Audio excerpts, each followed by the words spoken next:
Good evening, ladies and gentlemen, and welcome to Fight for Our Freedom Radio. And I'm your host, Badbaby.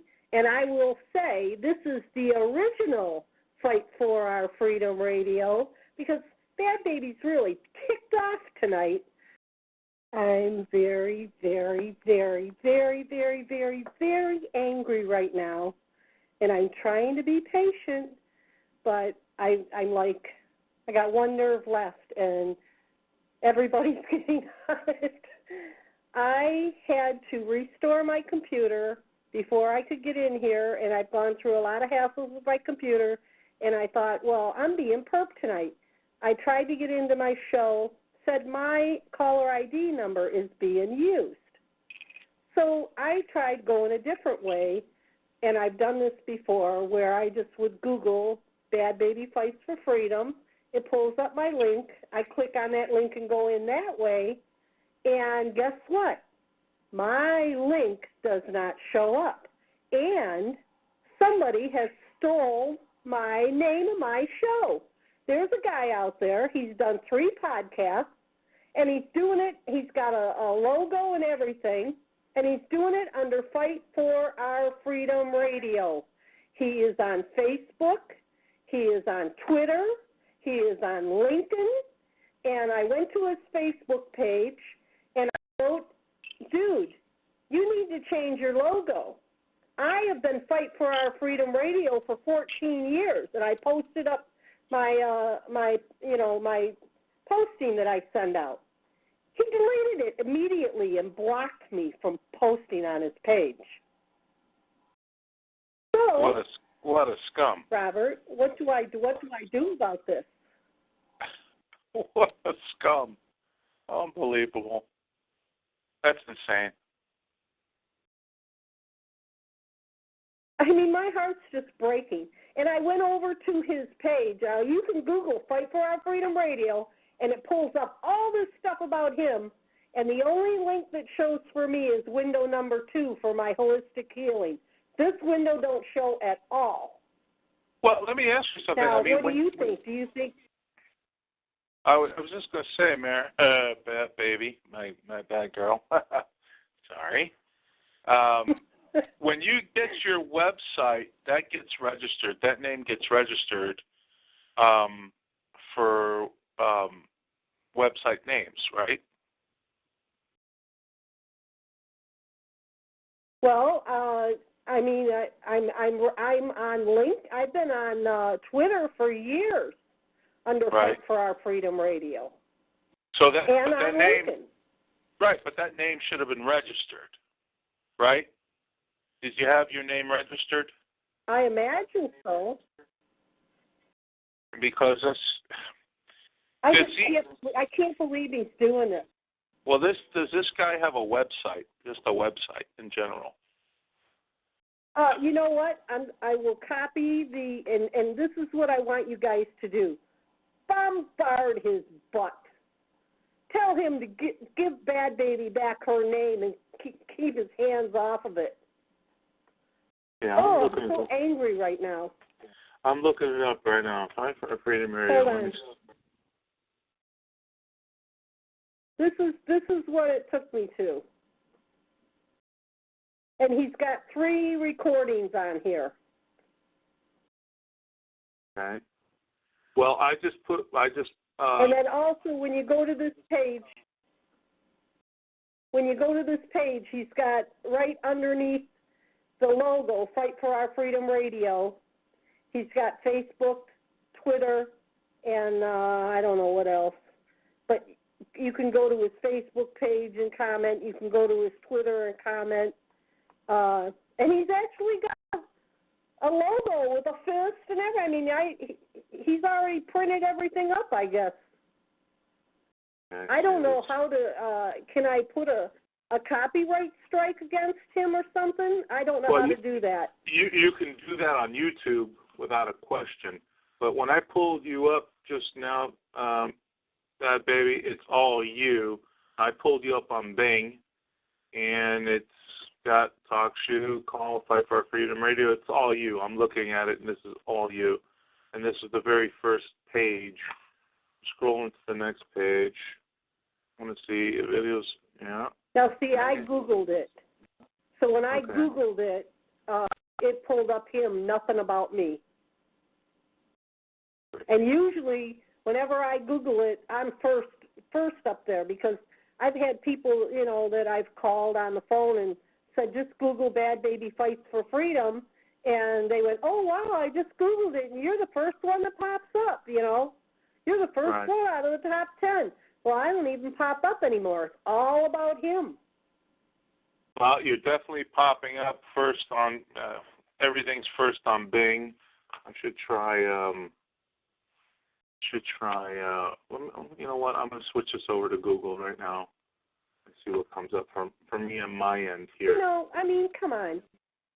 Yeah, I'm going to fight for wrong, freedom or something. Why do you have to take my logo? Yeah, people are scumbags on there. Bad Baby. There's just, people are scum. That's just a fact. Let me see.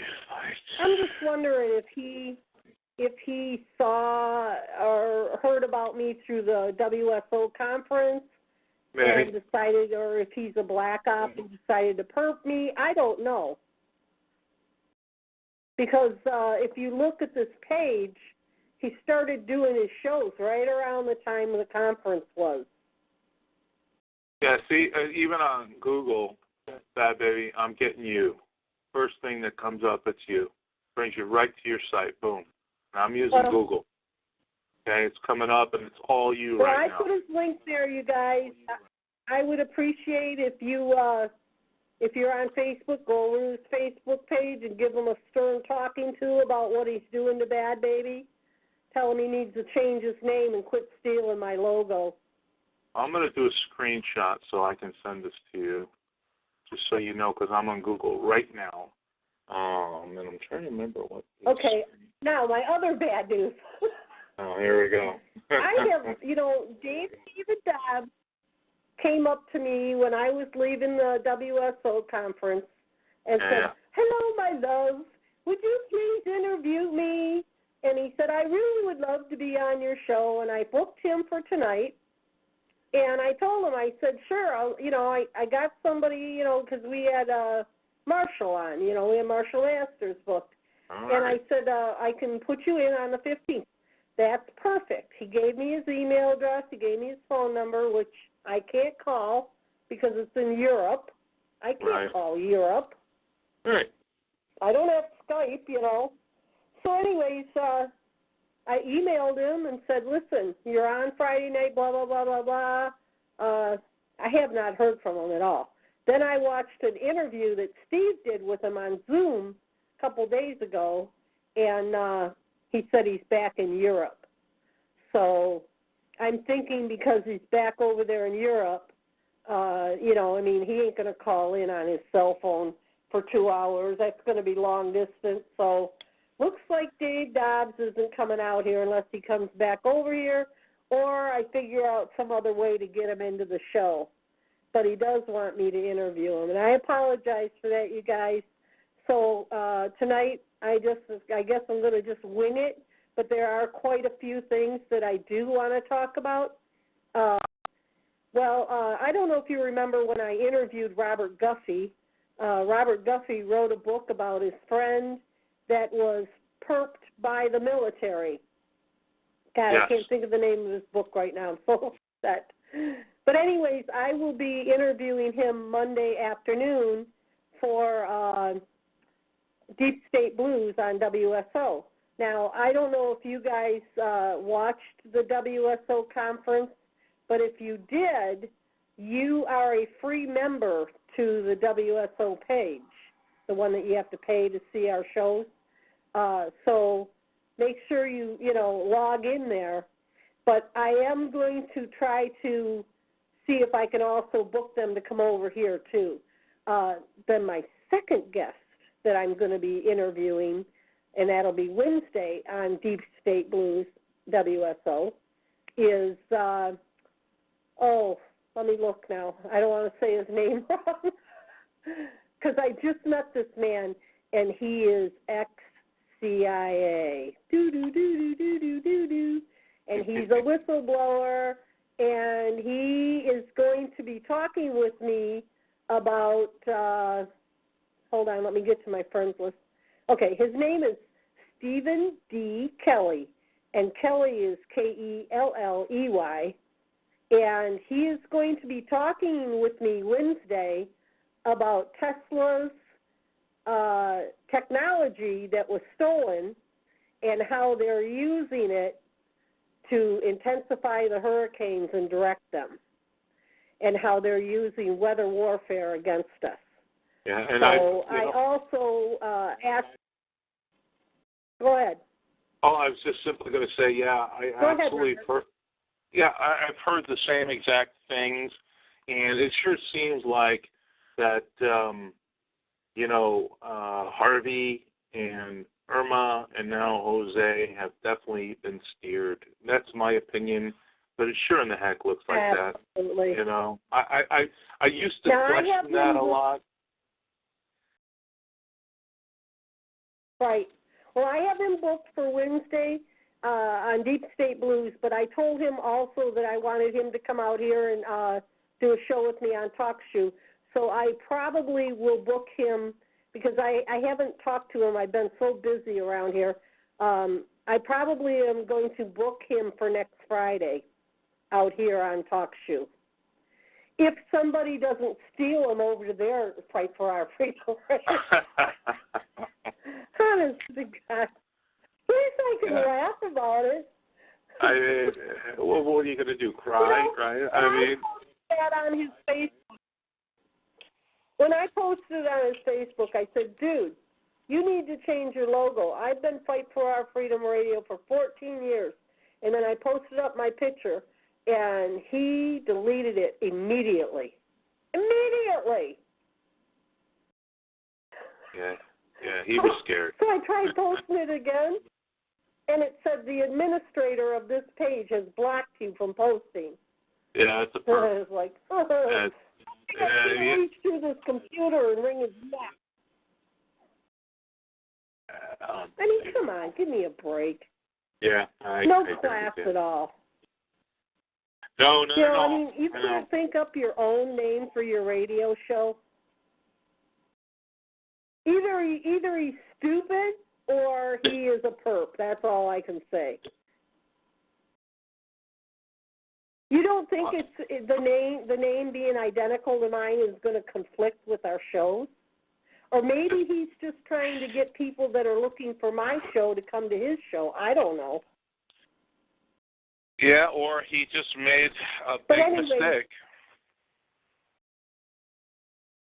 Yeah, because if I ever get my hands on him, he's going to find out what my shoe size is.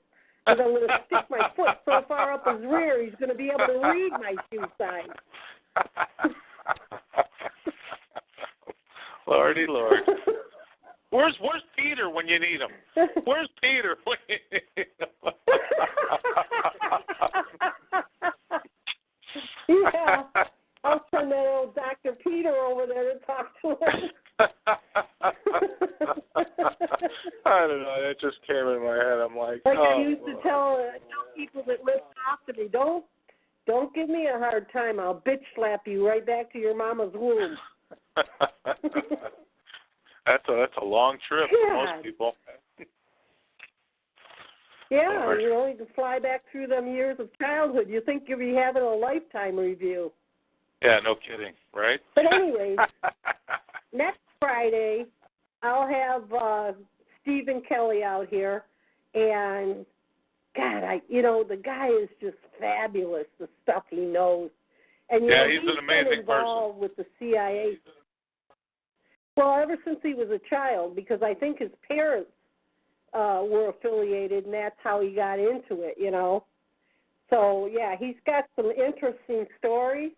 And I am hoping to have him come back more than once. Now, I did ask him, I booked him for Deep State Blues, but I did ask him if he would also be willing to come on to my TalkShoe show, and he said sure. So I'll send him out a message tomorrow and tell him, well, listen, can I book you for next Friday on TalkShoe? And we'll have him out here, because I know a lot of you guys that come in here on TalkShoe you aren't, WSO members. Not that I don't think you shouldn't be, because I would love for you to come over, and when you go over to WSO page and listen to me with Steve, you'll be able to see who I am, because we do it through Zoom, and I wasn't showing my face, but now I am, since I did WSO conference in Minneapolis, which was awesome, you guys. I had a blast. Steve set me up at the Hilton, and I was on the 6th floor of the Hilton, $150 a night. Beautiful room, beautiful scenery. The drive over there wasn't that great. I had a lot of people trying to run me off the road. I ended up, because the Hilton was over by the airport, and I had to go on 468, and it didn't say whether I was supposed to go east or west, so I'm sitting there like, which way do I go?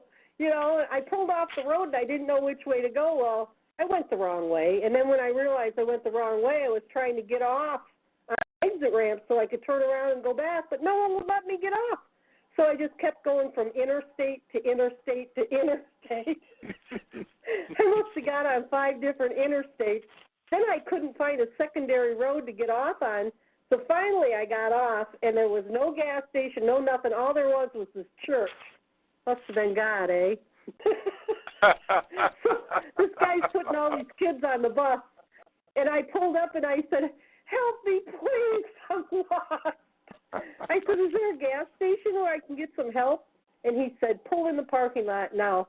I'll Google it for you, So I told him what happened to me, and he says, well, honey, he says, you're in this great big truck. He goes, don't let them people force you off the road. Run them over. I said, listen, I don't want to wreck my great big truck. But then I got that attitude when I got back on, and I thought, yeah, I am in this big truck. And I just started cramming over into their lane. Eventually, somebody's going to move over for you. Eventually, somebody's going to move over for you. They're going to have to. Well, those people are ruthless in Minneapolis. And then so I walk in the Hilton, right? And the greeter guy says to me, are you okay, ma'am? I must look like, I just said, who can I choke for free? And he goes, why? And I said, listen, I just had the worst hour, and I just want to get to my room. He says, can I get you some coffee or lemonade? I said, what? Coffee or lemonade? How about a shot of Jack Daniels? Lemonade, that's what I need right now. Yeah. Oh, God. But I made it there, and, to be honest, I won't do it again. I won't do it again. It was a rough ride for me. It really took its toll on my health. But once I got there, I met a lot of nice people. There were a lot of nice guests that came in. And also I had fun with a lot of the speakers. In fact, I even found a couple people that I'm going to interview because the veterans were there. They were having a convention, and there was a reporter there that was interviewing veterans. And he came over, me and Gil Brizard and 2 of the guests were sitting in the lobby. We were sitting on the couch, and he came over, and he wanted to know if we were veterans. He said, are you with the veterans? And I said, no, we're here for the WSO conference. And he goes, well, what's that? So we started telling him a little bit about it. And he said, well, the reason I asked is because I'm looking for more veterans to interview. And I asked him, I said, what do you interview them about? And he goes, war stories and how they're treated afterwards and blah, blah, blah. And so then when he got done, I said, hey, how about I do an interview with you? He goes, well, are you a veteran? I said, no, I want to interview you about what you do. And he goes, oh. And so he gave me his card. I haven't contacted him yet, but that kind of threw him off. Right, I I'm sure. telling him I wasn't a veteran. But, yeah, I had a good time. Yeah, well, I also know it wasn't the best time. You know, you and I had the private conversations, and it was rougher than you expected. I know that. Yeah, it was. It was rough on me, but I made it through, thank God, and I made it back, thank God. Yes. So now I'm trying to recuperate, thank God. And then I get my computer perp today, and people stealing my logo. I think that the Lord has me on the emotional roller coaster lately. I don't think He thinks I've been riding it enough. Oh, Lord. Let's talk about some things that are going on. Enough about me, you guys. I missed you all so much, and I love you all out there. You know, I'm so glad that I'm back out here, and Robert, you can hang out with me, you know, and co-host with me. That would be great. I love having you here. Well, it's all good. Things I want to talk about. Yes, it is. It's all good. And anybody out there that has missed me or whatever, if you want to call in tonight, because we're kind of winging it, go ahead and call in. If you got a question or you want us to talk about something or ask us about something, we're here. We'll take your calls. One of the things I want to talk about, though, tonight is the Irma.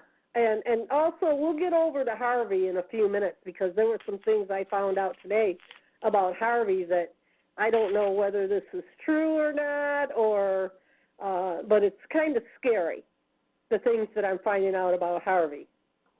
And I find it interesting that now that Irma has come through, they're not saying a darn thing about Harvey. Have you noticed that? Oh, yeah. Yeah, absolutely. I mean, they're not showing any of it's still flooded there. They're not saying if people are gotten back in their homes. They're not saying if they're in the shelters still. So I guess since I'm on Harvey, I may as well tell you what I heard. There was a lady on a YouTube video that said her son was deployed to Katrina, because there were rumors going around about people aren't being allowed out of the FEMA camps because they took them to FEMA camps. They called it emergency relief or whatever, Red Cross or whatever. But let's face it, they were taken to FEMA camps. And the first thing I started hearing was they weren't letting people get out of those emergency centers. Let's call them emergency centers. They weren't allowing people to get out of the emergency centers unless they had someone that would come and pick them up and sign for some reason saying that they were going to be with them at their home. I don't know. I don't know whether it had to do with we aren't going to let you go back to your home because it's not suitable. But to me, that's like, wouldn't you say that's kind of like jail? Well, I mean, in a sense, I think it would be. I mean, if they're not letting you out and you want to leave, yeah, then there's an issue with that. But what I also heard in regards to Harvey is that there was a lot of people there, not from Houston and not even from Texas, but from outlying states coming in to loot, okay? So you not only did you have this massive hurricane come in, drop 50-plus inches of water on Houston, Galveston and Corpus Christi, destroying most of the property, if not all the property, but then you had looters coming in posing as, rescuers and trying to get information out of people so they could steal, loot, rob, call it whatever you want, for these people who have already been tremendously devastated. Now that is disgusting and despicable and disgusting, in my opinion. All right, well, here's the other thing that I found out, Robert. It is disgusting. And here's the other thing that I found out. I had heard that this went down when Sandy in New York City went down. They had tents up, and they were letting people go to these tents. FEMA ran these tents. They were taking people's cell phones. They were taking people's computers away. Anybody that got caught trying to record anything, they, dealt with them. Well, somebody in one of the FEMA centers in Houston hid their cell phone and was videoing what was going on and putting it up on YouTube. They took her phone away finally. I don't know what happened to this person, but why, again, it's like jail. I mean, that's my phone, that's my computer. I should be able to let the public know what's going on here. Now, this is the scary thing that I found out. This woman, because this video was out there about how these people aren't being allowed to leave, how their cell phones are being taken from them, how they're not being allowed to post things that are happening to them. And all of a sudden, since Irma comes through, the news ain't saying one word about Houston. So it's like that's over with, whatever. This woman said that her son was deployed. Remember when the National Guard came in Katrina and started gun compensating and all that? All right. This is what this woman said. Her son confided in her that he had to dispose of 5,000 bodies and that all these bodies had one bullet shot to the head. And he was afraid to go public about it because he signed a disclosure agreement. And he was afraid what would happen to him if he spoke about it. But he told his mother about it. And guess where he said they disposed of the bodies? They threw them in the swamp. Of course, the alligators will eat them. Right. So, I don't know how true this is, but this is what this woman said her son told her. And, with the way the world is nowadays, I would have to say it's a good possibility it's true. That's frightening. So what's going on with the people in Texas? Why aren't we being updated on what's going on in Texas? Why are they taking their cell phones?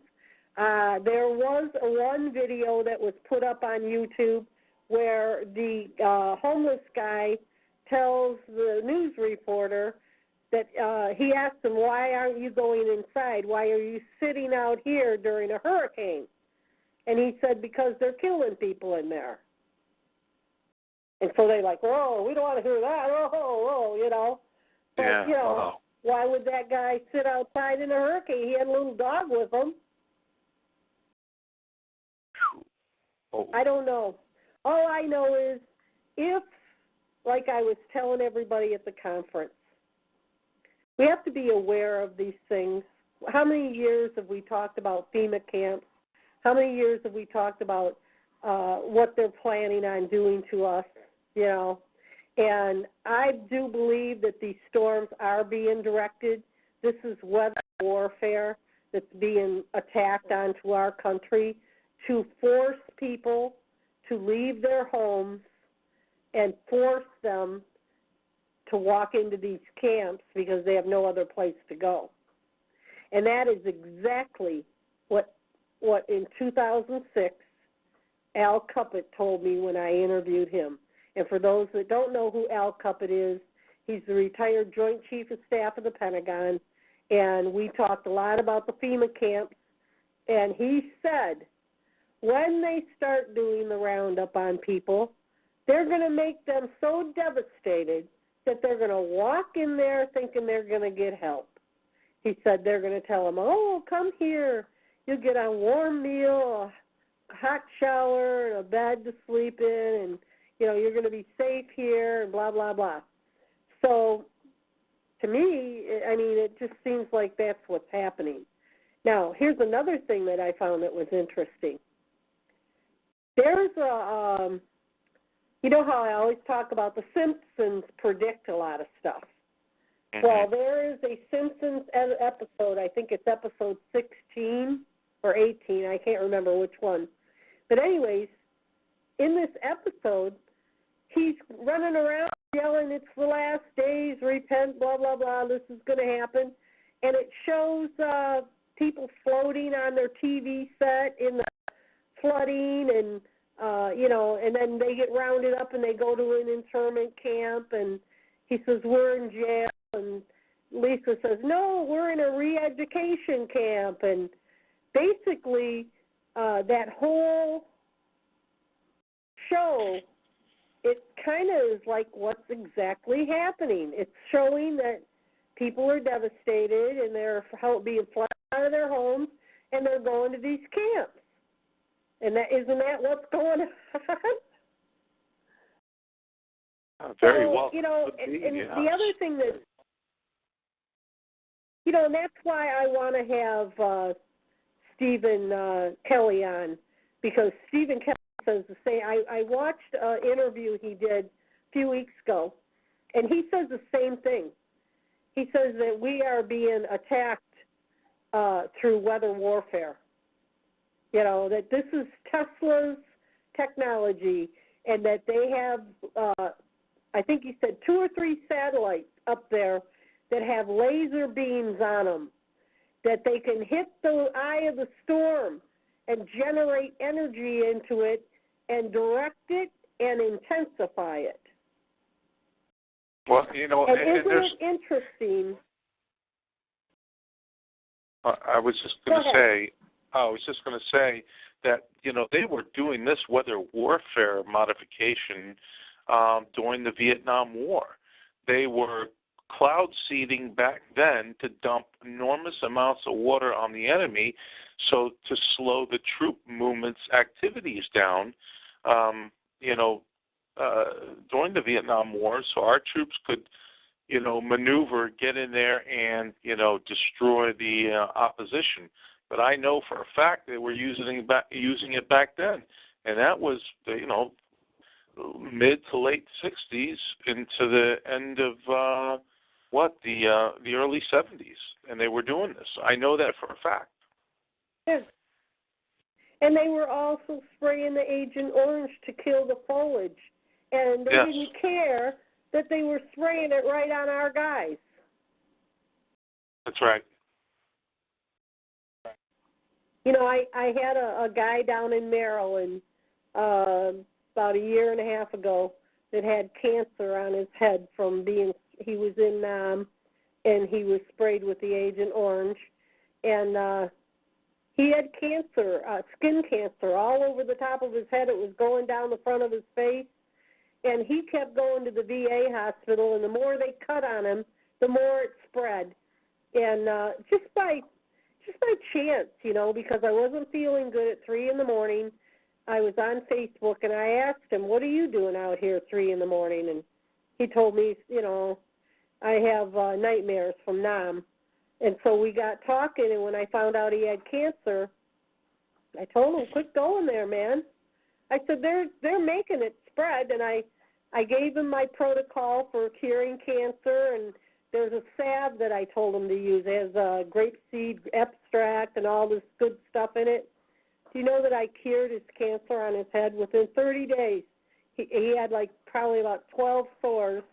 He had 1 sore left after 30 days. It was the size of a pea.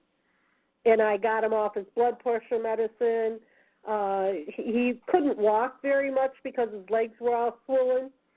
And his son ran a construction company. And his son called me up one day and said, what did you do to my dad?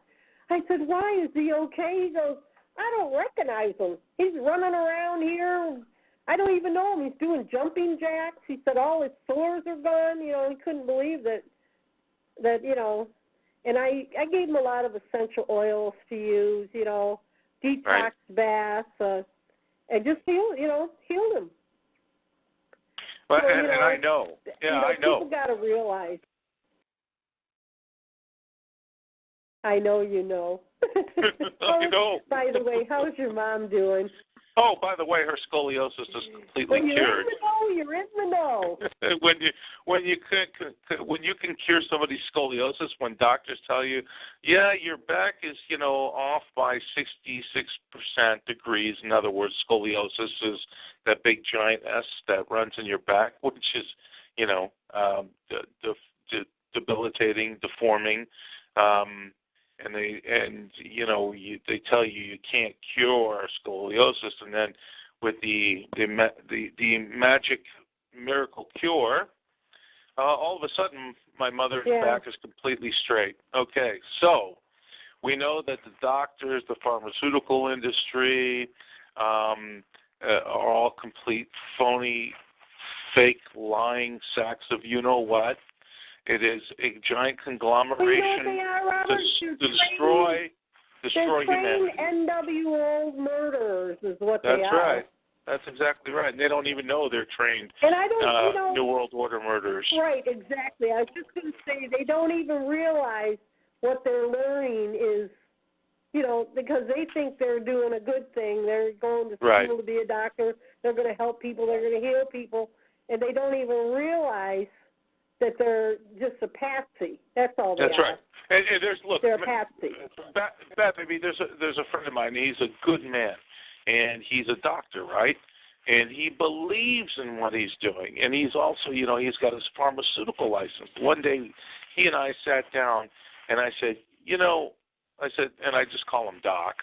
I said, Doc, do you realize that the only true medical cure that's come up within the last, 200 years was penicillin?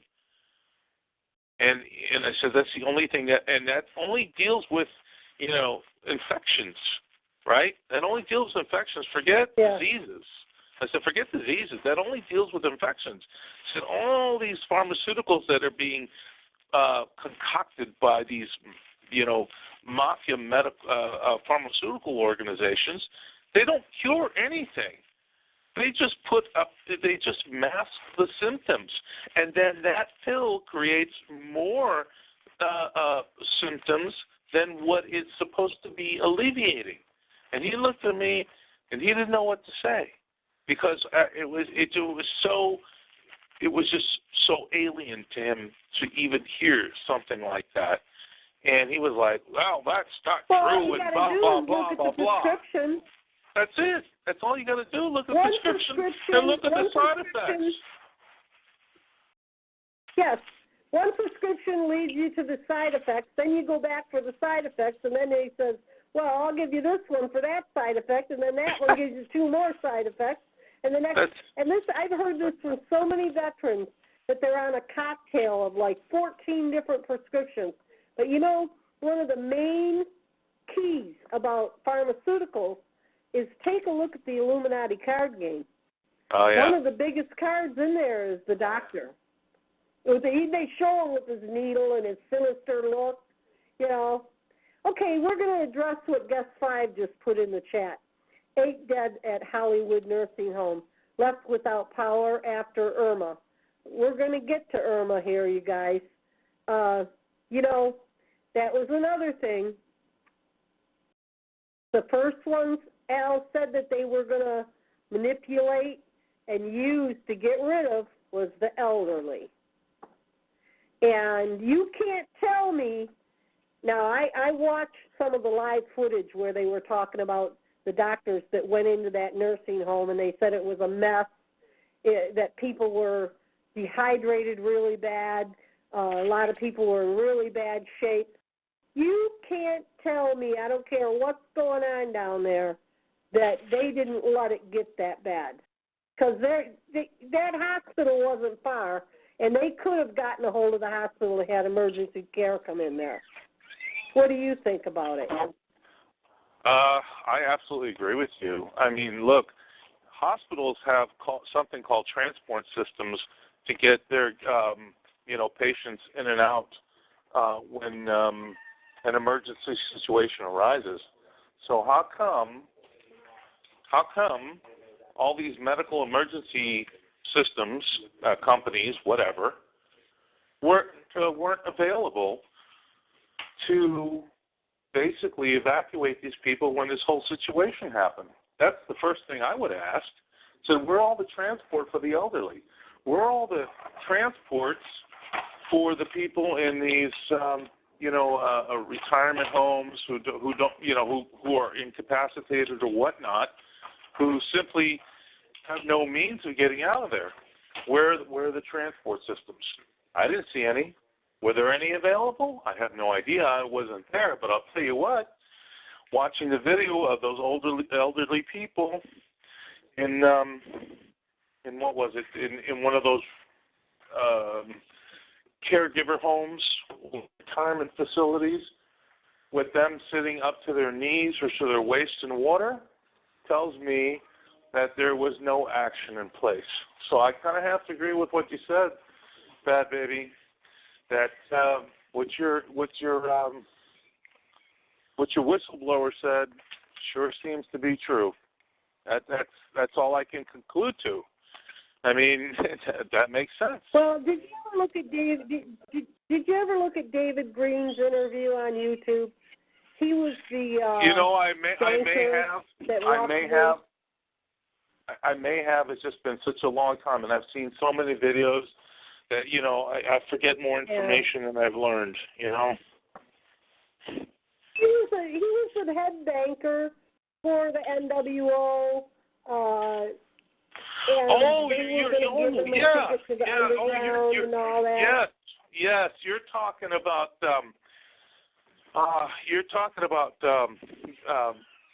Now I know what you're talking about.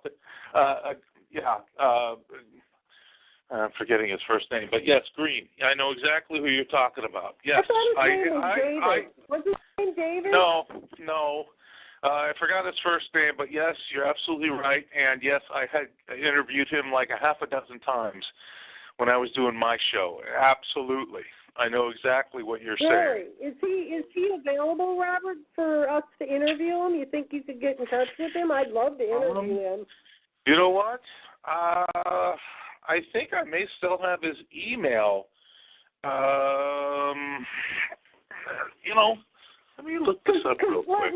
Let's let the audience know who we're talking about.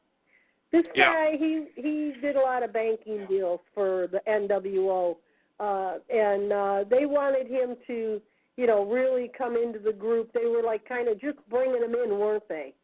And he went to Aspen with his daughter, and she was out skiing, and he was in the, conference room or something with That's right. Ted Kennedy and the Queen. Bunch of big shots were there. And his daughter walked in, and Ted Kennedy said, I want to screw her. And he said, no, you don't want to do that. That's my daughter. And Ted Kennedy said, I don't care. That's right. And that, opened his eyes. He was he got up and walked away. He was disgusted. And then he started realizing that they were all doing drugs. They all had these little cigar boxes full of drugs, and he started thinking, man, do I really want to be around these people? And so he pulled out of the group. Right. But in that interview, he said that they plan on killing everybody in FEMA camps, and that if you're over 50 years old, that you're going to be the first to go. Well, I'm in that category. Useless feeders. Yeah, useless feeders. Useless containers. That's it. That's right. Right. I remember him saying the only way that they would concede and say, okay, we'll let you live if you're over 50, is if you had some kind of special talent that they needed. Other than that, you're history. You're on the termination list. That's right. So I guess, whatever. I hope that, if they terminate me, at least give me a shot of Jack Daniels or something first. I want to go with a smile on my face. I'm with you. Yeah, absolutely. I think I've got it right here. I'm going to put it in the says FEMA camps. They're planning to kill everyone, and here's how. I should say here's how to wake up. Some people can't spell, but now. Okay, copy. I don't know if you ever watched on the History Channel. They had a movie documentation called Revelation, where these two guys were documenting what was going on during the end times. And in that movie, like America was a mess and people were starving, and they had, I would say, the guy that kept coming on the TV, he was, I guess, the false prophet or the fake Messiah or whatever. But he kept saying, "Come to Louisiana, the new America. It's water down here, food, blah blah blah blah." And right. they were loading people up on school buses, and they were tricking the elderly in that documentation. They were saying, "And if you're elderly, get on bus C because we're gonna have a doctor on every bus, making sure that you get down here safely." And what they were doing was they were taking all the elderly to a certain termination camp and terminating them all. And in that documentary, those two guys met up with the underground Christians, and they snuck them in there, and they unzipped the body bags and saw all the old people that were dead. Right. And again, that's exactly what Al Cuppet said they're going to do, is trick people. When people get desperate for food, water, or, and this is one of the things that, I brought up. My message at the conference was prepare, and a lot of people email me and say, "I don't have money to prepare, Bad Baby. I go from check to check," and you know what? I said the same thing at the conference. Have a yard sale. Do you really need all the pictures you have on the walls or some of the clothes you have in your closet? There's things you can have a yard sale and at least get a start on it. Start with the water survival bottles and the iodine tablets, so that if there's a meltdown, because the main thing you need is water. But I mean, even Jim Baker, he has a deal where you can join and get food every month. I think it's like $50 or $80, or you can even do $20 a month, and they'll send you a box of food. And in his food, it adds up to like 29 cents a serving. But I mean, even if you can only afford $20 a month, if you would have been doing this for the last couple of years, you would have had a good stockpile of food by now. Yeah. No question about it. So, and Bad Baby, who we were talking about was George Green, and I posted George Green. Right, and I posted the YouTube video on there, and he was talking about this. I remember 2009, 2010, and 11. He even went years before that, but that's when I was in there interviewing him around 2011, 12, when all this was going. When he was invited to the Wake and Aware conferences, with Kerry Cassidy and Bill Ryan, and I happened to be there at those for those events, and I got a chance to interview him, and his story's never changed. He was, like you said, he was one of those high-level bankers who started with basically the cattle industry and got into banking and found out how the whole system worked, and then he realized the plans that these people were preparing for us to go through. And I think, and this is my opinion and mine alone, you guys can think whatever you want, but I think they have strategically planned this to the timing of these physical upheavals we are having on the planet due to this binary system that's in our inner solar system now. They knew it then, and I think they made their plans. They said we need to have the biggest massive die-off we can possibly have, and that, of course, again, reverts back to the Georgia Guidestones with their very First Amendment. Do not allow the population of humanity exceed 500 million people. And George and many others talked about having a 95 to a 98% die-off. And again, where do most people live on the planet? They live on coastlines. So it was already done there for them, right? So now we have Harvey comes in, devastates all the coastal cities of Texas.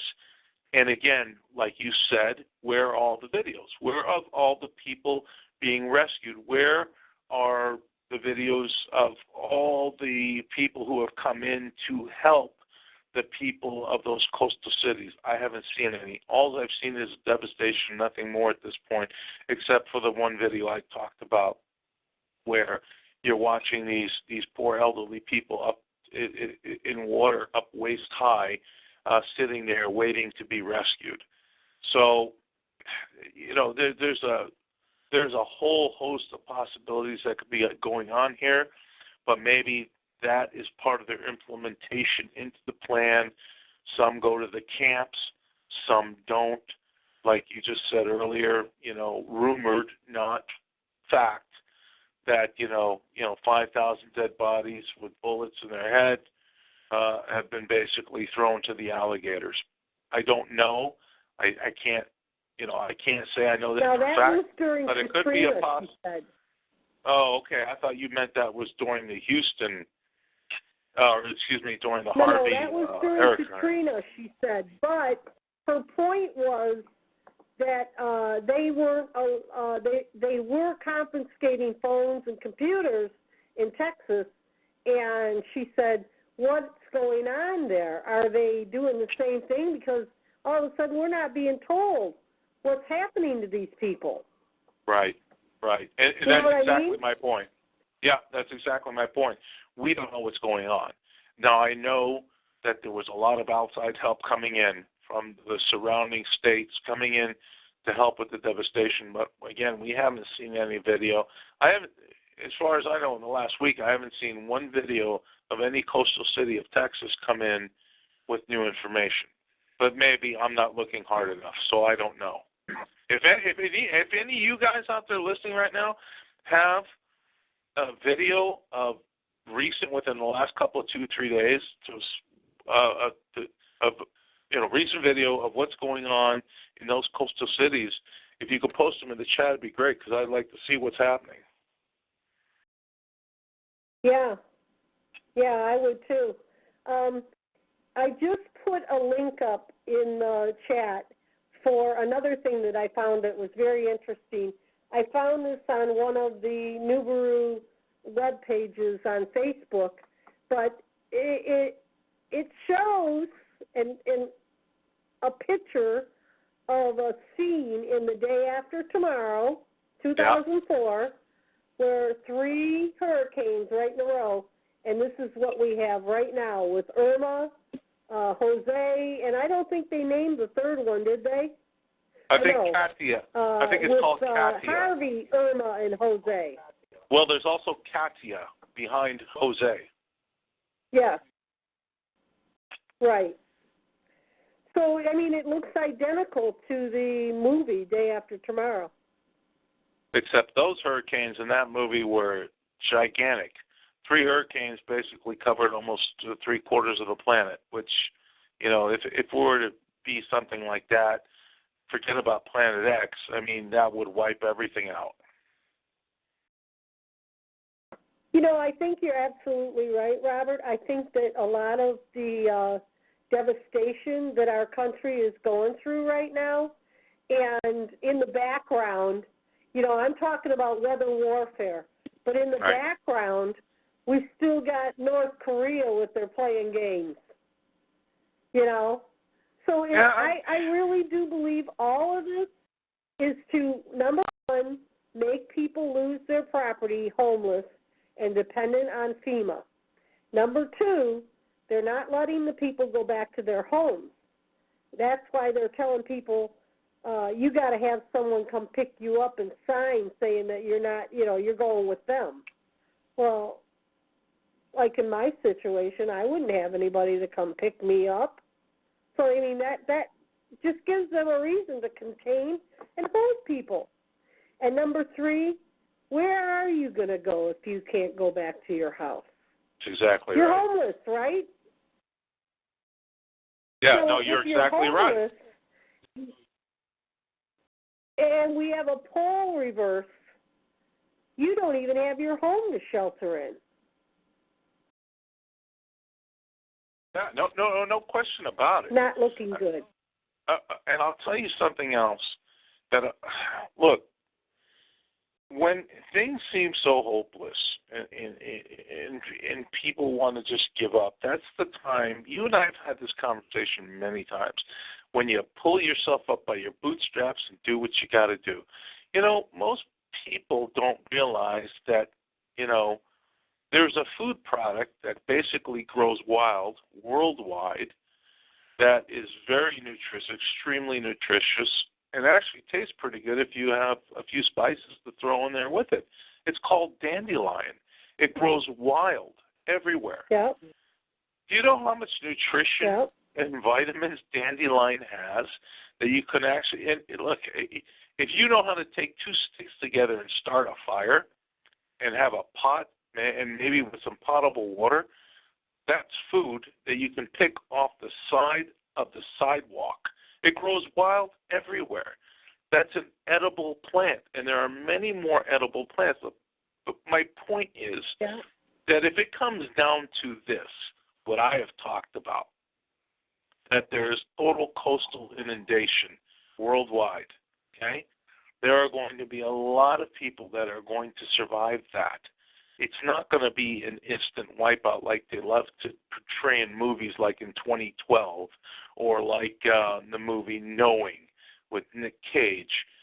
The reality is that a lot of people are going to survive.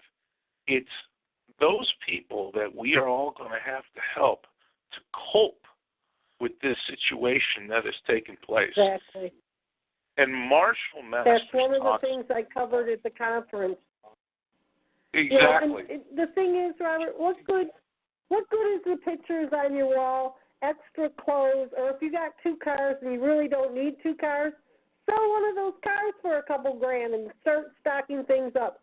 Because do you want your children or your grandchildren to come to you and say, Papa, Mama, I'm hungry, and you don't have anything, but there's been an EMP and you got a car sitting out there that you didn't even need and it ain't even any good to you now?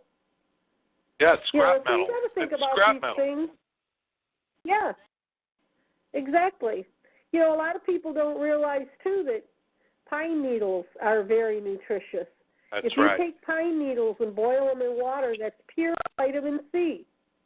And That's so, right. you know, like, you know, if you don't want to start stocking food, if you can't for some reason, which I don't think anybody can't, like I said at the conference, whenever I used to tell my dad I can't, he'd hit me upside the head and say, the only one who can't's in the cemetery.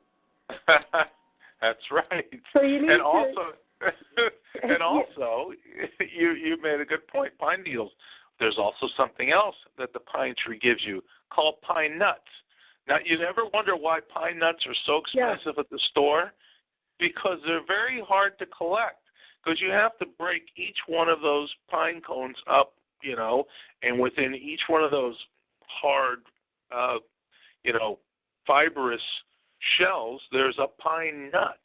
It's a lot of work, but you got to get it, and that's nutrition. That's something else you can eat.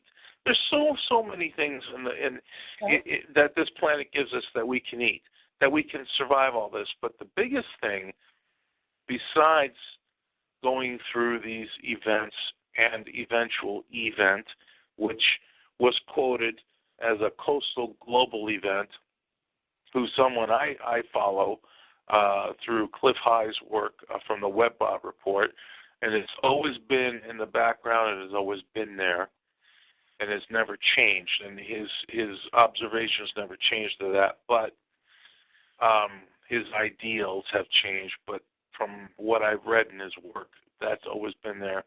When this event takes place, it's not the end of the world, and I've told people this over and over and over. There is no end of the world. What there is a change in landmass and a reduction of human occupancy. Population. Yeah. That's it. Population. And it is up to us, who is ever left, to rebuild human civilization, hopefully in a more wonderful, beautiful, you know, spiritual understanding of humanity, the universe, and we won't ever have to go through this again. At least that's my hope. But you know, hey, you know, I'm I have an opinion just like everybody else, but that's mine. Well, and the point John Moore made at the conference was, all of us that were there and that were tuned in and trying to educate ourselves about what's about to go down and how to prepare for it and, learn our survival techniques. He said, you're going to be the white knights. You're going to be the ones that didn't believe, refused to believe all this, and then when it happens, they're going to come running to you because you're going to be in the know. So, we need to do our homework. If you don't have a lot of money to start buying stuff, try to sell some things to get the money, and also start looking at videos, survival videos of things that you can, like you said, dandelions, which berries to eat, which mushrooms to pick, A lot of people say, I don't have a gun. Get a live trap. That's Get a right. live trap. You'd rather trap something in a live trap than shoot a gun anyways, because if you shoot a gun, everybody's going to come running and go, what do you got to eat? Right. Well, there's certain realities that are pretty much set, though, when it comes to big cities. You know it and I know it. Okay? So you're in a very good position because you're not in the city. You're in a very good position because you're not in the city. You're in a rural countryside community. That is the optimal setting for all this. Me, I'm in an in-between deal, right? Because Phoenix is basically one giant, large urban sprawl, okay? But I truly feel sorry for anybody living in L.A. or San Francisco or, San Diego or New York, especially the Manhattan area, or any small clusters, well, not small clusters, in other words, any city that is built on top of itself. Those are the people that are going to truly suffer the worst because they have no way to access clean water and clean food. For us out here, like I said, it's an urban sprawl. It won't be as bad. But if you can't get clean water and access to, something that's reasonably called food, you're going to be in a bad way. And the problem is that there will be a lot of cannibalism taking place within those coastal cities. And I hate to say it, but it's the truth of the matter. And all you have to do is look at the insane videos of these people whacked out on whatever it was called, this stuff that they could sell legally. Flacca. Well, yeah, whatever. Flacca. What's it called? It's called flacca. Okay. Or they bath lose salt. their minds and they think demons go in them. Well, I was talking about the bath salts that people have been smoking, turning their brain to mush and eating people's faces. That's a form of flacca. Okay. All right. So we're on the same page. Basically, I mean, if you just take that where idea. they start growling and biting people. And it's insane. Yeah. It's insane. So take that without the bath salt flacca, whatever it's called, and now just interject. You got no water, you got no food, you got no electricity, you don't have a vehicle, you can't go anywhere, you're stuck exactly where you are. Within 5 days, people will start turning to extreme violence, cannibalism, looting of all kinds. I mean, you name it, and it's going to happen.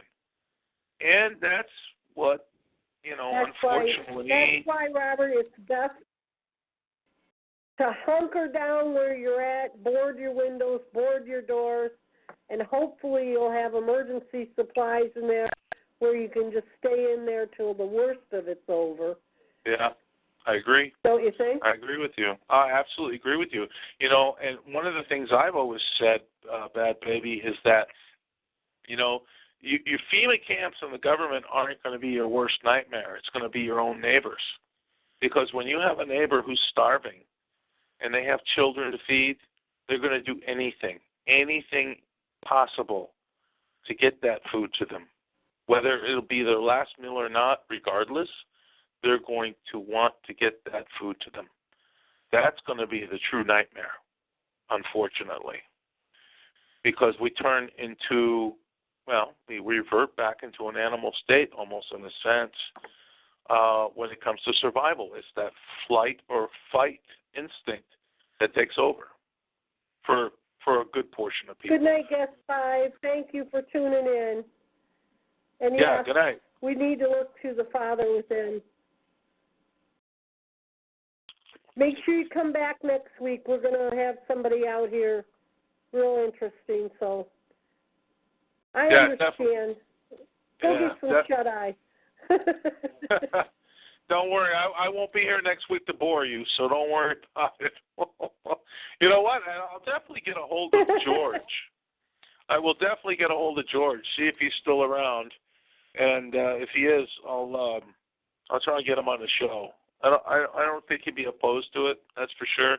I mean, he's done so many conferences and talk shows. The guy's a seasoned veteran. I mean, he knows it backwards, forwards, upside down, and backwards. I would love to. Man, you were lucky. I would have loved to met him. I probably would have talked his ear off. Well, believe me, I did. I had some great conversations with him, and he scared the bejesus out of me when he said certain things. And he knows all, and he understands that, because I don't think he ever stated this publicly, but he did talk to me about it. And he says, Planet X, Nibiru, it's all timed with all the events they have been planning to set in motion that now are slowly going into motion. At one point, one time he used to say, he says, well, we'd use a nuclear weapon. He says, no, we couldn't use a nuclear weapon because, most cities would be uninhabitable. Then they talked about the hydrogen bomb, or not the hydrogen bomb, but the neutron bomb, which basically destroys all carbon life forms but leaves all, buildings intact, leaving them intact. I don't know how that could be possible just from the concussion of something so devastating. But then he talked about, he said, well, biologicals would be the most effective way of eliminating people.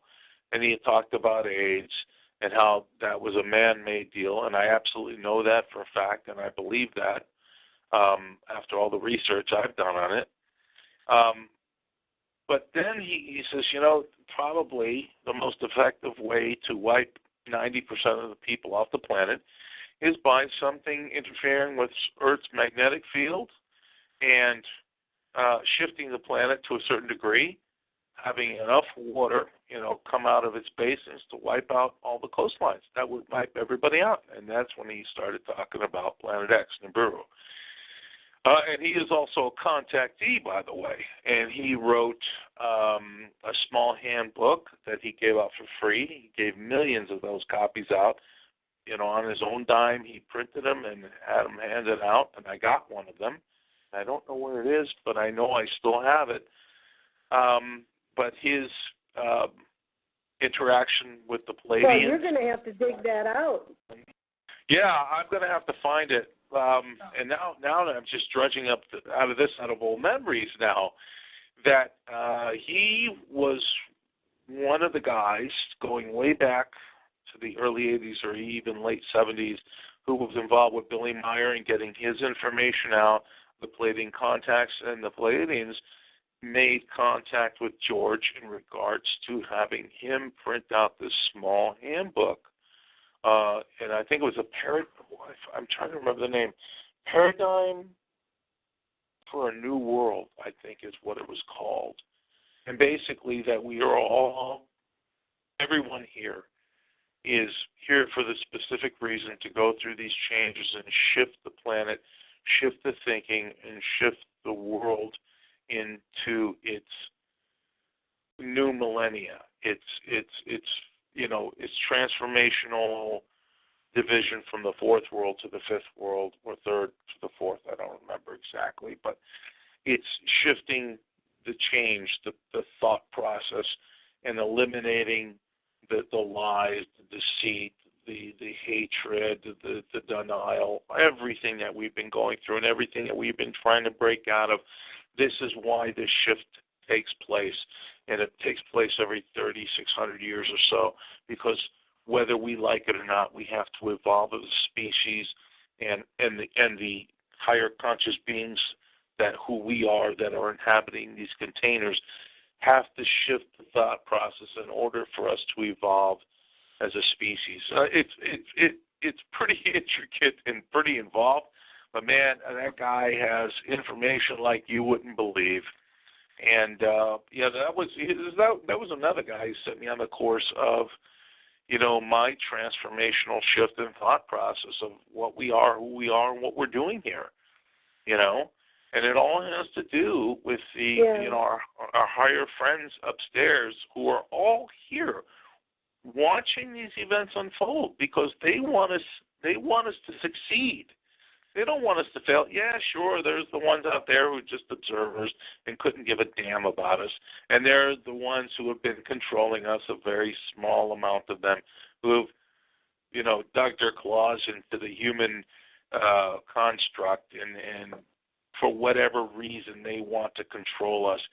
But the overall picture, how I see it, is a transformational shift into a higher thought, a higher paradigm shift of evolution for our species. And I think this is why so many of us are here on the planet right now. What is it, 7+ billion people? Yeah, it's enormous. That's an enormous amount of people, So I think you listen to all the stories about the star seeds, the star children, how some of these kids are so bright that they know things that they shouldn't even know, and they have abilities that we certainly don't have, but we're basically injected or spawned into their DNA. So it's absolutely amazing to me to see. You got these. For instance, there was watched this video on this one child. I don't remember, it was either in China or in the Middle East somewhere, where this child could see in the dark. So they put I saw that. Remember that story? He had glowing eyes. Right, but could see the cars. His eyes were really weird looking. Right, but there's so many different attributes to all that. The ones that can see and the ones that have telekinetic abilities far beyond most of us have had in the psychic world that, goes far above and beyond most psychics. All kinds of just wild stuff, and this is all true, and it's all happening, and I think it's all part of the shifting process that's taking place. So, again, I don't fear any of this stuff. I'm glad to be a part of it. I'm glad I'm here witnessing it. Whether I survive it or not is regardless, because I know that, I'm just a higher conscious being inhabiting this container, which I will, go on to the next level of event if that's what it's supposed to be. But the bottom line is, life consciousness exists infinitely. It doesn't end. And I don't even know if there ever was a beginning. I think about this stuff all the time, Badbaby. And you think to yourself, okay, if you understand from the perspective of coming from the UFO side of this, right, and the alien side of this, and you hear this countless times, that they are able to travel in the past and in the future. Well, if that's a fact, that means everything exists simultaneously. There is no past, there is no present, there is no future. It is one, I don't know, is it just one giant cell? Picture a droplet of water in a vacuum.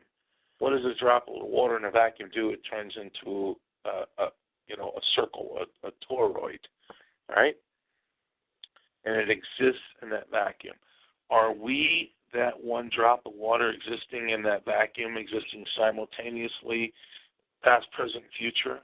And how many droplets of water are sitting right next to us, on top of us, below us, on the side of us, which would be just one dimension over, up, down, sideways, backwards, and forwards? These are the things I think about all the time. And if I think I'm correct in my thinking, because I try and use basic common sense ideas, if that's true, that we are part of one droplet of that universal cell toroid. We are one droplet in an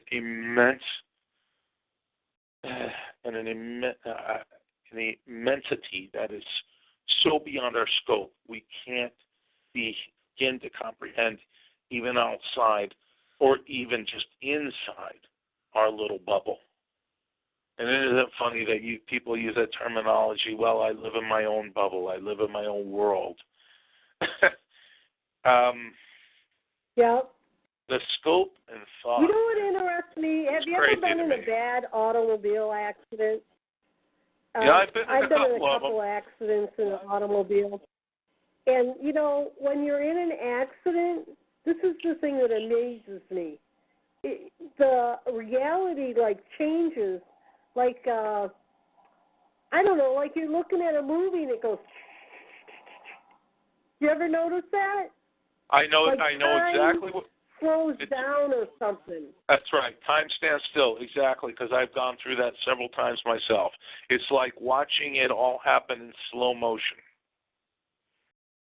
Right. Exactly. That happened to me a couple of years ago when I was on my motorcycle, and I was tearing down Wildcat Road.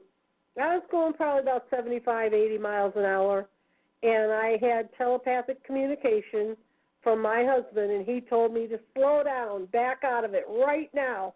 And I was like, what? And the car in front of me, there was a car in front of it, and it turned in front of oncoming traffic into a driveway. And the guy that it turned in front of, he went on the wrong side of the road, hit the lady in front of me head on, and his bumper went off his car over her car and just missed taking my head off. I slowed down. If I would have kept going as fast as I was going, it would have decapitated me. But all the while that was happening, I was watching it all in slow motion. The bumper was going past me.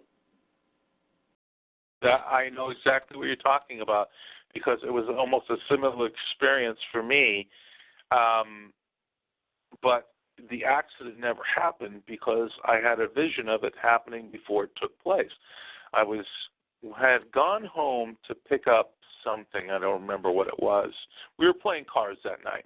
I was going back to our friend's house, and I was driving down 7th Avenue. That's one of the main corridors here in Phoenix.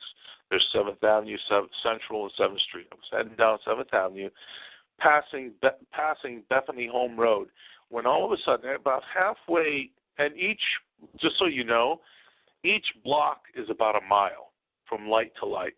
So as I'm driving, and I'm going about 45, 50 miles an hour. Speed limit's 40. I'm going a little faster than normal. All of a sudden, I had a flash of vision in front of my eyes, and it happened, and my eyes are wide open while this is happening, that this car pulls out in front of me, and I hit it. So I what the hell was that? So I looked at the speedometer, and I said, you know what? Something's telling me something's not right. And I slowed down, and sure enough, I slowed down, and here comes a car into the turning lane, right, which wasn't there because I didn't see it. Well, all of a sudden, this car appears in the turning lane, and as I pull up to the light and I'm slowing down because I know something's going on, this car darts out right in front of me in the left turn lane signal. But luckily, I was going slow enough that there was no way it was going to be an accident. I was like, wow, somebody or someone wanted me to know that this is going to happen, and pay attention to what I'm saying. Happen. Yep.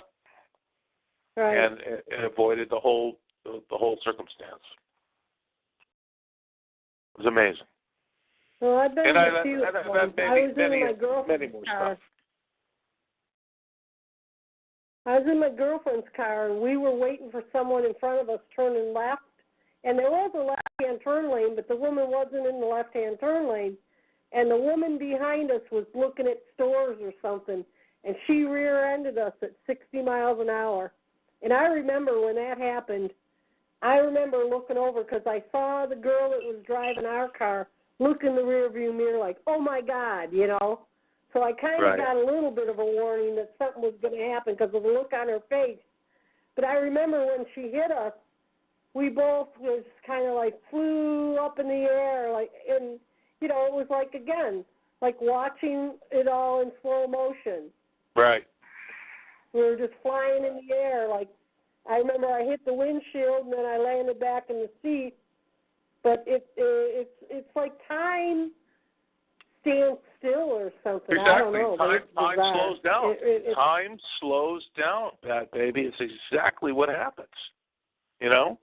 I mean, why do some people go through horrendous car accidents and survive when other people have very non-incidental accidents and die? You got to, I mean, I think about this. I'm like, you know, somebody trips, falls down, cracks their head open, and they're dead.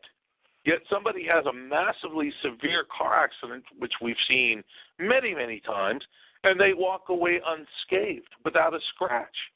How do you explain these things? How do you explain that? To explain. I always thought that the reason I get, you know, communication and warnings is because I feel kind of like I'm being protected because I have not fulfilled my contract. I have not fulfilled what I'm supposed to do while I'm here. I don't worry about dying. I never worry about dying. Yeah, you know, I know that when we die, we just said we come out of this container and, hey, you can have this one. It's getting old anyway. Right. That's exactly right. I don't like this model anymore. I'm trading it in for a new one. That's it, man. Bring me back where I can jump into a hot rod. Exactly. When I interviewed Ann Eller, I told her, I said, you know what, Ann? I just about driven everything. I flew a plane, driven boats, driven a semi, driven motorcycles, snowmobile, you name it, dirt bikes, you know, hot rods. I even had the opportunity to drive a CNN railroad engine, but the guy was just getting ready to retire, and he wanted me to meet him at a crossing, and he said, I'll let you take the locomotive for a while. I said, you know, I'd do it. I really wanted to, but I didn't want to have him get caught and screw up his retirement, so I didn't. Yeah, but I told her, I said, if aliens came to my house and they took me in the ship, I'd be knocking them out of the seat going, hang on, boys, we're getting this up to warp 5. I would love to fly a spaceship. I would love to. Ann Eller laughed. She said, oh, my God, Badbaby, if you start flying the spaceship, you better fly down here and get me. Well, you know, here's this. That you know, I never asked you this. Have you ever had any sightings for yourself where you're at? Yes, but it wasn't, you know, close to my house. It doesn't have to be, though. And when I lived down in the city, my son came running in the living room one night and said, Ma, a spaceship just flew over our house and went towards Detroit.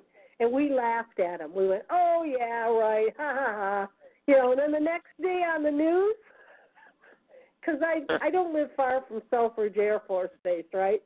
Right. So the next day on the news, they said that the county sheriff and several other state police cars chased a UFO down the lake, and I lived by Lake St. Clair, towards Detroit, and then they lost sight of it. So, yes, my son did see it. Well, and I guess my second question is maybe you don't know that you've had an experience. Because, here's the fact. A lot of people on this planet who have never seen lights or crafts have had experience, but they're just not aware of it. I've watched a lot of videos on this. So I think most people would be very surprised to realize that they've had some sort of experience. Now, of course, there's always the, out-of-body experience that we all go through every night. This is a fact, okay? When we go to sleep, our body shuts down, and our higher conscious mind, which is attached with, our light cord, I guess I'll use that as a terminology, we leave our body, and we go out. Silver cord. Yeah, and we go out and experience and talk with many different entities. But, of course, in our physical body and our physical mind, we are unaware of it. The only way we can become aware of it is when we have hypnotic regressions. And that goes back into the multiple lifetimes experiences, and, of course, hypnotic regressions into contact or abduction, however you want to take that, I guess. Mine have always been contact, not abduction. People who have been taken, who never even knew that they were taken. Well, I would definitely call that an abduction. But I think there are many more people on the planet. Are you familiar with Dolores Cannon? Oh, very much so. Are you familiar with? Okay, well, you know that Dolores Cannon did past life regression. And alien entities spoke through these people and gave her a lot of information. She talks about the pole shift.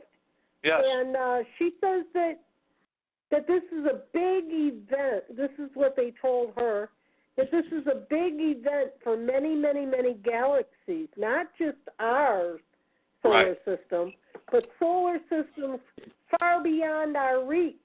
And that and this is why we're seeing so many UFO sightings right now, because she said they're coming from galaxies far away to watch what's going to happen to our planet. Because this hasn't happened in a long time. And she says the same thing.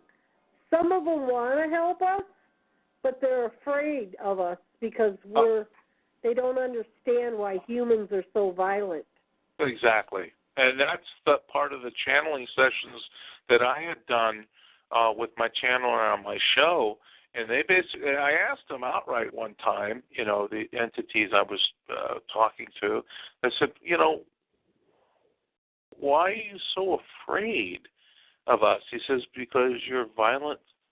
You're a violent species. I said, look.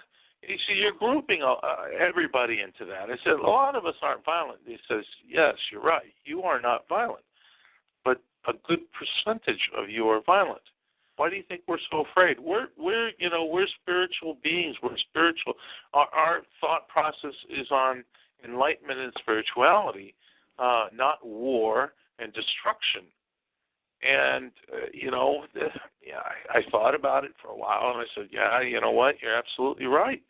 And again, they said to me, I said, well, look, I said to them, I said, when all this comes down, I said, you guys are all here now to witness this event. But I said, when all this comes down, there's a lot of good people on this planet that are going to need a lot of help after this event. They said, yes, we know that. Why do you think we're here? He says, we're here to pick the wheat from the chaff after all this happens. Now, those are biblical terms that they use, pick the wheat from the chaff. So how long are their lifespans, or how long, I'm not sure how to even explain that because, okay, yes, there are some entities that live thousands of years. We live 100 years, right? The universe is diverse. It has every type of being you could imagine. So my friends upstairs that I'm dealing with, you know, they live more or less 800 to 900 years is what they told me. Pretty much right along the lines of the Pleiadians, 8,000-9,000 years. But their intelligence is so high that they know how they transfer, where they transfer out, where they transfer to next. They know all this, and they're aware of it on when they transfer into the next physical body. So they're all here. They're all watching, and they tell me that they're going to pick the wheat from the chaff. So they understand that certain amount of souls, consciousness, whatever you want to call it, are going to be, you know, how should I put this? Are going to be, what's the word I want to use here? I don't want it to sound so depressing, but they're going to be reshuffled, put it that way. Their memories will be wiped, and then they will have to start over again and hopefully get it right on the next time around. But my question, I guess, to you would be... Yeah, you're talking about the ones that don't learn what they're supposed to learn, correct? Right, exactly. So my question would be to you is there always the opposition? What do you think about it? I mean, because it always seems like there's a yin and yang, right? The light pushes a little harder sometimes. The dark pushes a little harder sometimes. But I guess, universally speaking, in this little bubble that I talked about, in this just one reality that we live in, does it have to be that way? In my opinion, I'm just going to say it has to be that way because you can't know good without bad. You can't know love without hate. You can't know pain without relief, or a happy state of body. You know, I think that reality has to be there in order for us to learn, and I think you have to learn both sides of the fence in order to understand that. That's the only way you can learn. How can you know if you're good if you've never experienced bad, right? Or how can you know bad if you've never experienced good? Or, you know, being bad, how can you experience good if you only know what bad is and you think that bad is good, and then the people on the good side say, well, this is good, and there's the bad, and say, no, that's bad. So there has to be a balancing act. There has to be something that weighs in to give you understanding of, you know, that duality in your conscious memory that enables you to grow as a higher conscious being. Well, I think that from the time we're children and we go through grade school and, you know, and the abuse we go through as children, it gives us all attitudes, you know. A lot of people get attitudes and they don't know how to get rid of them. You know what I'm saying? Well, that's the ego. Yeah, to have a bad attitude. That's the ego. Right. That's the ego. I'm a firm believer that a bad attitude is like a flat tire. If you don't change it, you'll never go anywhere. Good point. Very good point. Yeah. You know? Yeah. So, you know, suck up, baby. You got no argument for me. I agree with you. You're right. Yeah.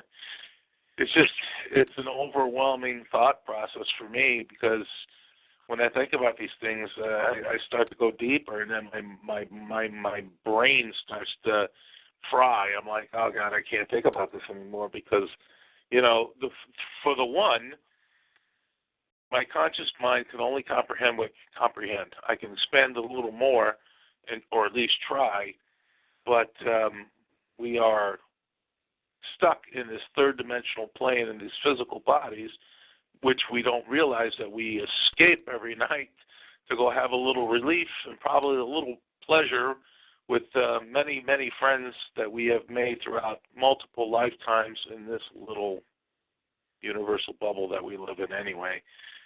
But this is the one thing, Robert, that I've always been curious about in the afterlife is how will we know each other? Will we see each other on the other side? Will you know who I am when I'm on in the next dimension?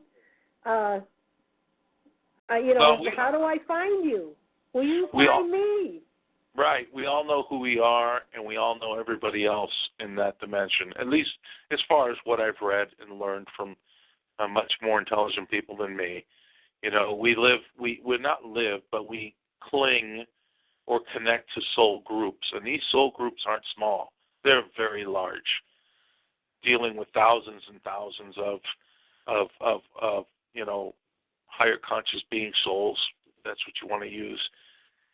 That's how we group together. Well, I think lower conscious people, like people that are always down and depressed and not happy with life and don't want to change their life, I really don't believe that they're going to go to the same level that I plan on going to, because, I got some a lot of misery in my life, but I came to a point where I call it the suitcase of misery. You say you got all your misery in a suitcase, right? You tie it to your belt, and it's hitting you in the butt as you walk.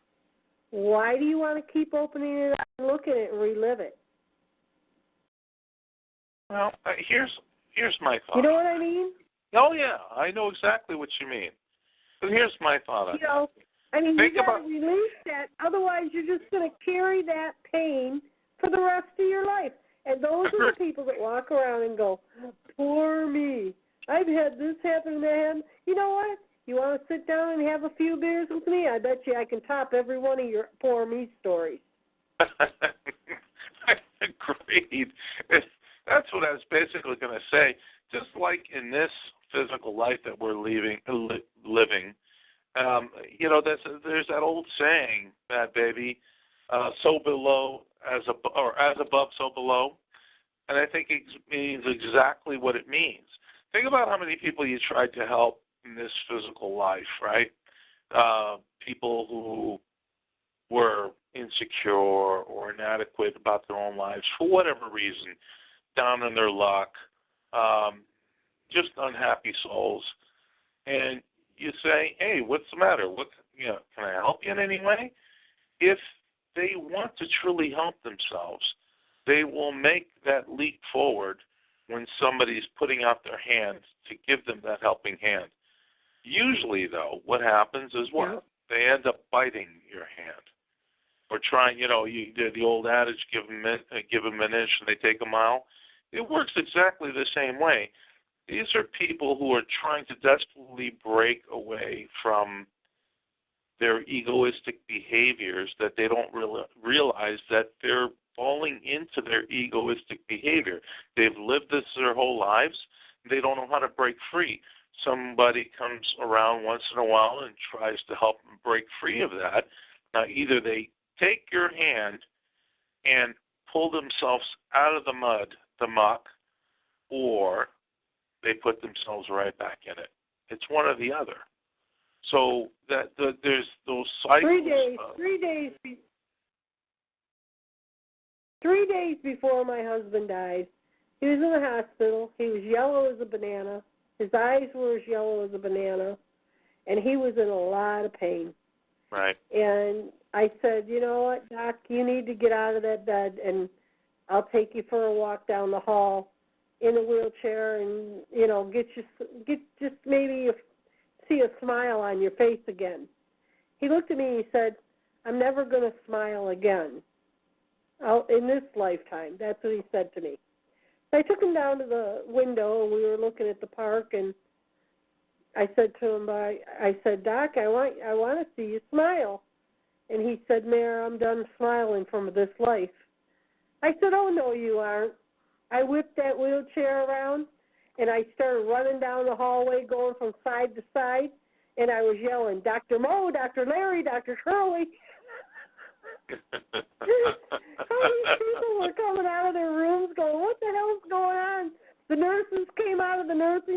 and I'm running down the hall, Dr. Mo, Dr. Larry, Dr. Curly. he started laughing. Absolutely, I got back would. to his room. I was putting him back in his bed. The nurse came in. She said, "What in the world were you doing?" She said, "You disturbed the whole ward." She says, "People were getting out of bed that hadn't got out of bed that were, this is a cancer ward. These people are dying." And she said, "You had everybody getting out of their bed, coming to their door, like, what's going on out there?" And she said, and then one of the nurses looked at me and said, "That's the Three Stooges." And they said, "We're really going to miss you when you leave." But you know what? He smiled. He laughed. And that's probably one of the most important things you could ever did for him. It's not the money and the house and the medical bills and the daily minutia we have to go through as human beings, but it's what we give to each other that makes us smile, cry, love, laugh.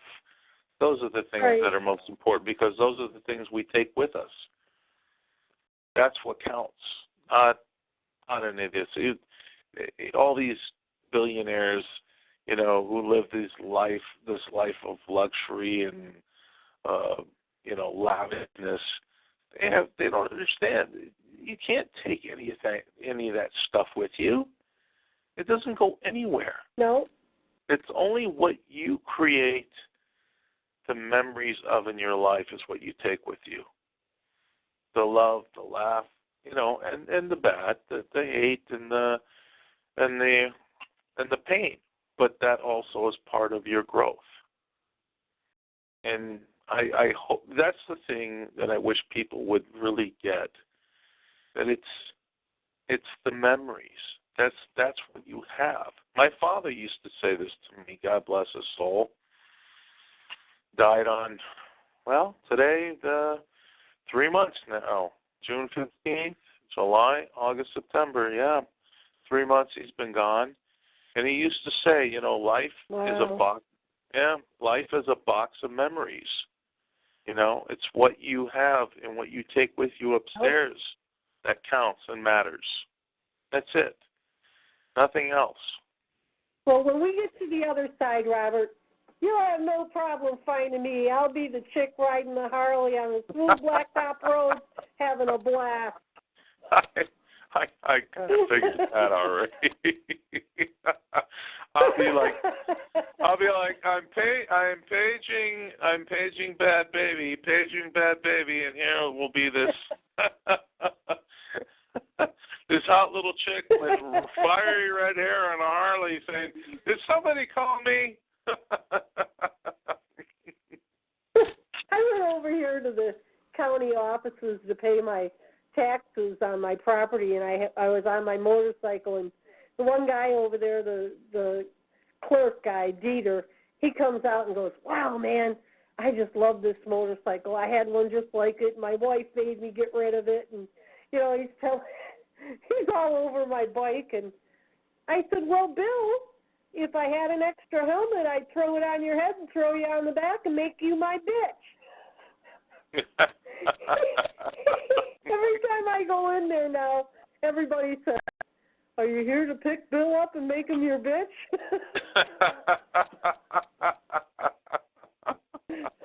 That's funny. That is so funny, Lord. I know.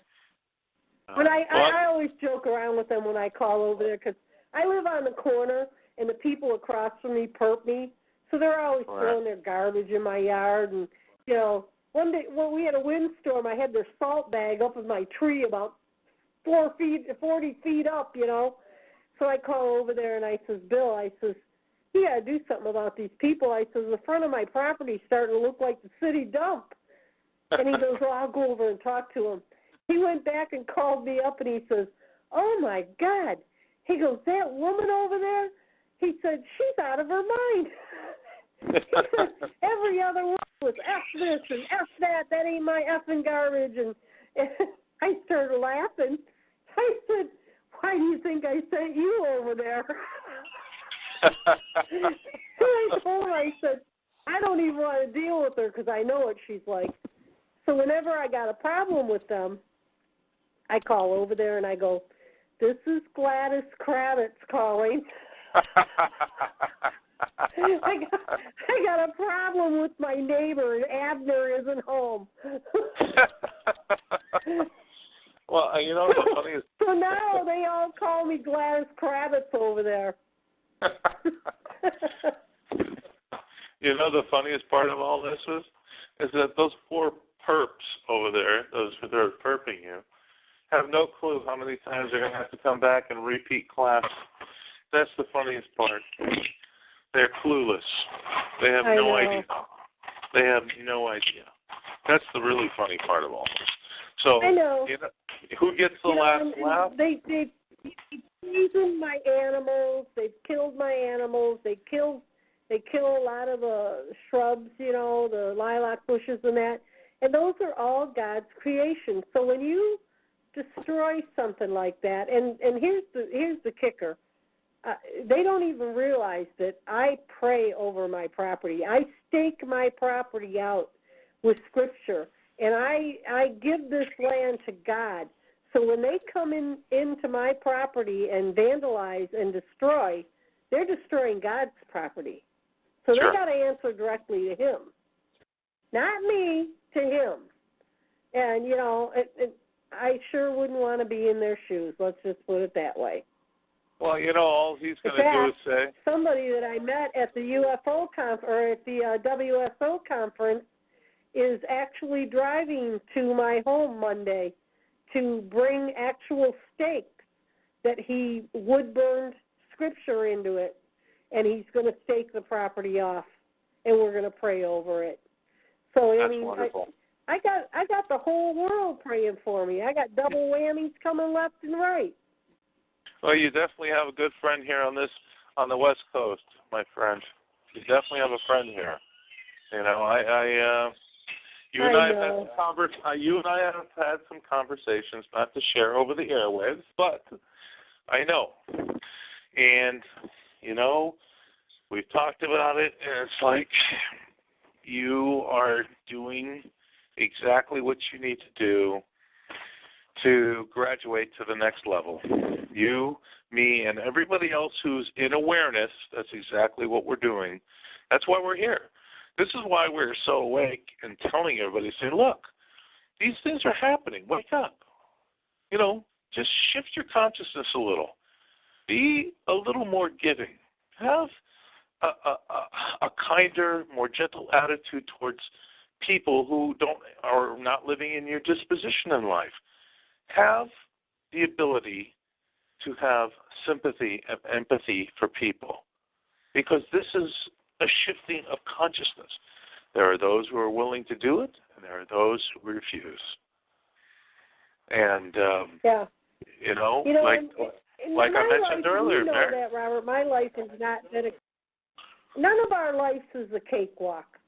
No. You know, I mean, we all have hard times. My life hasn't been a cakewalk. I'm sure everybody out there listening hasn't had a cakewalk. But you know what? You just got to make the best of it, let go of the pain, and just try to keep the happy feeling. Keep the happy feeling and be loving. And, you know, I mean, even if you haven't been that way up to now, it's not too late to turn over a new leaf. You can still do it. You can still cut it. Just, you know, and let me tell you, once you let go of all the pain, the suitcase of misery, quit letting it hit you in the rear end and turning around, opening it up and looking in and reliving it. Just let it go. Start out with fresh tomorrow. Just be happy. And, you know, even if you break your dishes, oh, well, I'll get another one. I'll go to a yard sale and get one. Who cares, you know? Exactly. Don't cry over spilt milk. Just live as happy as you can. We don't have much time left. No, there's not. You're absolutely right. And, you know, for those who are in awareness, they're going to say, well, I've been looking forward to this, actually, because now we're going to see a real shift and a real change. For those who are out of awareness, well, they're going to have a rude awakening. And, again, it's going to be up to us to help these folks. It really is. Because so many of them, probably the largest percentage of them, are not bad or evil people. They've just been brainwashed their whole lives. They've had that veil put over them, and they could never look past that veil. Well, when that veil gets lifted, it's going to be a whole new awakening for them. And we got to make sure that we are vigilant in helping all these people out when that happens. And that, that comes to, that leadership position that Marshall talks about so much. And I agree with him, because people are they're going to be scared, they're going to be frightened, they're going to be so many things. And that's when, people like you and I, we jump into action and help them out, not necessarily saying that you are a leader, that you're going to be leading over them like some, the whole ridiculous nonsense of what we call governments. No, what we are going to be doing is helping people come into awareness at that point to say, look, this is not the end of the world, but it sure is a new beginning for us. And that's where all this comes into play, because we have to transition and shift into that new paradigm, that new reality of the physical life that we are still going to have to finish out in this lifetime. And that's where we play our biggest role. That's where our help comes in for these unelevated souls who weren't able to wake up, to give them that helping hand up. There are those, and again, like I said, there are those who are just going to bite. You let them go. You let them go get recycled. Yeah. And there are those who are going to say, well, you know what Dolores Cannon said? She said that the people that are on the planet right now chose to be here at this time. Right, exactly. That we volunteered to come here and that this is a honor and a special time to be here. Yes. And when she said that, I thought, boy, I must have been really stupid. I could just see myself in the back of the room. I'll go. No, you were probably one of the brightest ones in the room. You were probably one of the brightest ones in the room, like me, holding my hand up going, I want to advance. I want to move up quicker. Yeah, well, no, definitely not. I just sold one of my trailers. I had a box trailer that I would put my motorcycles in, and I sold it to this guy. I met him through a friend, and I really didn't know this guy.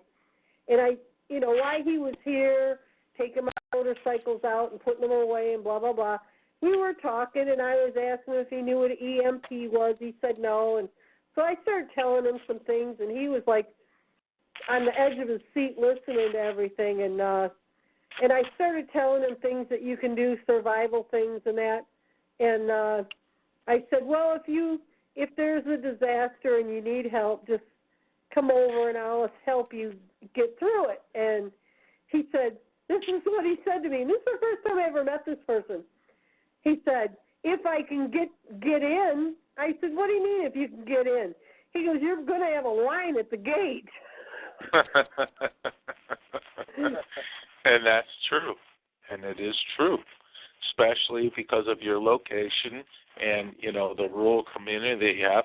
But the other side of it that he didn't look at, he says he should have said, you know what, I would be one of the participants in helping grow as much food as I possibly can, because there's going to be a lot of people that are going to be hungry. Right. They're going to need to eat, right? And I see, like that conversation we had, what was it, a couple of nights ago, girl, where I said, if I was at your house, I would be bending over backwards to do anything I could in that scenario to make it happen, right. Because I definitely want to be on your side, not on the opposition, because those poor fools, whoever that small amount of fools are that are actually going to go into these underground bunkers, well, that'll be their tombs, unfortunately. And I certainly wouldn't want to be there, I agree. Well, we've come to the end of our show tonight. Just chit-chatting along here, you guys. Apologize for Dave not showing up. But like I said, next week I will have Stephen Kelly out here, an ex-CIA operative whistleblower that is going to be talking to us about weather manipulation and how they're using weather war against us. So it will be a great show, and I'm really looking forward. And then I'm really looking forward to you trying to get a hold of George Green. Yeah, I'm going to do my best. I would love to have him come on. Love. Okay, you're going to have to co-host with me. Okay. We'll both batter him with a. Yeah. I'll batter him with a bunch of questions. Yeah, absolutely. I'll throw George an email and I'll give him all the info, and I don't think he'll have a problem doing it. At least I hope not. Hopefully he's in the country. So last time I heard he was living in like either. I said, I don't know if you guys tweet. Colorado. If you tweet or you're on Facebook, but I would appreciate that you bombard this other radio station that has stolen my handle, Fight for Our Freedom Radio. Send in some messages. Tell him he's slime and he better quit using my logo and get his own. You know, and the guy's only got 3 recordings up. So he just started it. Let's see, August 22nd, August 29th, and September 12th. He's done 3 shows. The guy's a crumb. You know, if he's on Facebook and Twitter, I put my shows all over Facebook, and I also tweet them out. So he actually must have seen one of my advertisements and stole my logo. Shame on him. He'll be one that won't go over to the higher realm, right, Robert? No, he won't. Rinse, wash, and repeat is what I say. That's what happens, unfortunately. But, well, it's true. You know, you don't learn the lessons. You got to redo it. Rinse, wash, and repeat. Do not collect. Do not pass go. Do not collect $200. Very simple. It's not rocket science, you know. But I'm gonna send this guy a little message for myself right now. Too bad I gotta log in. That's fine. I'll log in. Maybe we can shame him. I mean, I don't care if he keeps Fight for Freedom Radio, or just changes it a little bit. But don't use my exact words. Fight for Our Freedom Radio. I mean, come on, give me a break. All right, I'm gonna send him a little I've had message. enough nonsense in my life. I agree. I absolutely agree. I got a message for him. Yeah, I'm going to send him a message. I mean, because I have a lot of new listeners that I run into in the store and stuff, and I tell people, just Google Badbaby Fight for Freedom. It'll come up Fight for Our Freedom Radio. Well, now when you Google it, it comes up him instead of me. So, I mean, that's not fair to me. It's not fair at all. I've been out here, 14 years with that logo? And as far as I'm concerned, he can call me Bob. Right. You know what goes with that. Yeah.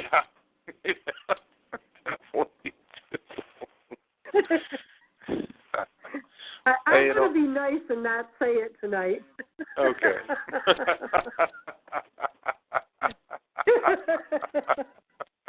Oh, I know everyone's going, what do you mean call you Bob? Okay. Yeah. Well, maybe some other night I'll let you know what that means. All right. Robert knows what it means. I definitely know what it means. Anyways, I'm going to close out this window tonight. I love you all. I'm glad that you all joined us tonight, even though we just kind of babbled on about what's going on and things that we think that are happening and who we're going to have out here.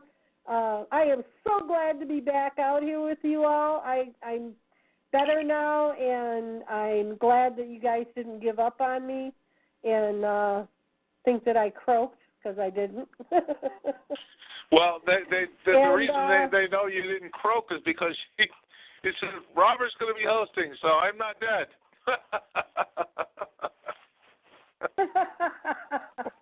You know what? I forgot to send Marshall a copy of his show. I'll have to do that tomorrow. Yeah. I'll put it on Definitely. a Facebook page. Yeah, absolutely. Okay. Well, I will see you guys all next week. I love you all. Thank you so much for joining me. And good night to you, Robert.